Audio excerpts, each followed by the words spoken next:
Altaf Hussain Wani Saab and the Kashmir Institute of International Relations for organizing this today. And let me commemorate the victims of the Chota Bazar massacre in 1991 and all other massacres. Um, it was very interesting listening to Brother Ramiz, and nothing beats having people on the ground giving the testimonies of what the realities are in Kashmir. And it's important to say we totally condemn all kinds of human rights abuses and continuous, I say abuses, which is different in magnitude to violations. These are abuses. And what I found very clear coming from the testimony of Rami, I'm sure other colleagues will talk about it, is the resilience of the Kashmiri people. That resilience, as way over 70 years now, keeps going, and the pursuit for a better future, people are not giving up on this, and that's really important. That's after the revocation of Article 370, 35A, which I think has put the Indian government in a very tricky situation. Let's look at what's happened recently in India, and let's obviously our thoughts are with all the Indian brothers and sisters in terms of the COVID cases, hospitalizations, and deaths. I think it's an opportunity for PM Modi to look at what legacy we'll have. I think if he really wants to get himself out of a sticky wicket, he should look at promoting peace in that region in particular. As mentioned before, Pakistan and India have got to work this out, and they can't work this out without the Kashmiris being the center stage. They've got to be the main contestant are the Kashmiri people. They've got to be at the forefront of dialogue.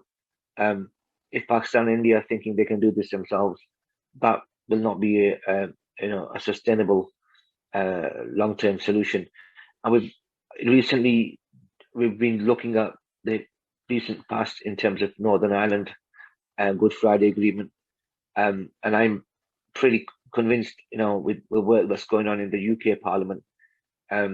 Debbie Abrahams, who was the APPG chair, I'm working very closely with Debbie on ensuring we can get as many voices and as much consultation as possible, moving forward with some kind of playing a role as the UK Parliament, and actually pushing the UK government to do much more on providing peace and option solutions for the area.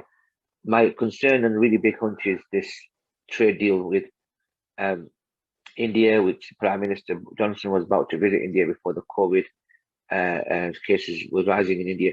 I think that is an opportunity for human rights activists and journalists to actually highlight the abuses, the problems, and the challenges that are taking place for Kashmiri people in Kashmir.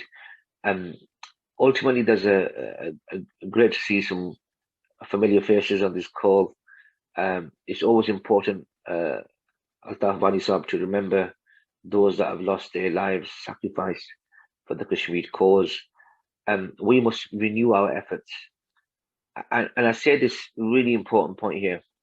Over the last few weeks and months, I've seen what's happened in Palestine, and we've got to learn from that cause and that fight, because no matter what we say, the Kashmiri cause isn't nowhere near as internationalized as other causes, and we've got to do our part to play our part in different parts of the world, and different forums to keep shouting out about the Kashmiri cause, keep raising our voice, and maintain that pressure and momentum on various stakeholders to ensure that what's happening on the ground with colleagues there. You talk about freedom of expression and media suffocation. This needs to all be documented, and United Nations special rapporteurs. I speak to United Nations representatives in Geneva. People are part of the reports. I have a regular conversation with them, and we need to ensure that all this is documented. So in the future, when we look back at what for justice for the Kashmiris, we have a sufficient evidence to say and clearly outline whoever's been responsible for these abuses and crimes against humanity, they are held to account. And there is precedence for that to happen with what happened in Bosnia. People were subsequently brought to the International Criminal Court. I finished there, Vanessa, I'm sorry I can't stay for longer.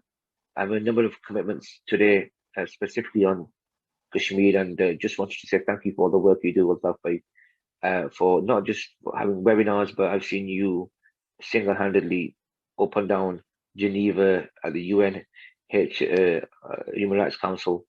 I've seen you there fighting the cause and working with different groups and actually pressing for Kashmiris to get their right for self-determination and for human rights abuses to stop. And I finish off with one really important point. Although how frustrating it is, we've got to first look at this from a two-stage solution. One is stop the human rights abuses, and second is to look at the roadmap, whichever roadmap you see, for peace and long-term prosperity. But you can't look at the second step if you keep shooting pellet guns at young children, if you keep kidnapping and making young people disappear, and if you keep attacking women and children, if you keep killing people across the border. I think the very controversial the rule about the Law about Public Safety Act, how it's used, and then the Armed Forces Special Powers Act. It's a black dot on any democracy. Any reasonable democracy would look at that legislation and be ashamed of the way nobody has ever been prosecuted for horrendous crimes against civilians. On a positive note, let's keep going, let's keep working, and let's keep raising our voices for the Kashmiri people. Thank you very much for asking me to join you today, and it's great to be among some very learned and experienced activists on the Kashmir cause. Thank you.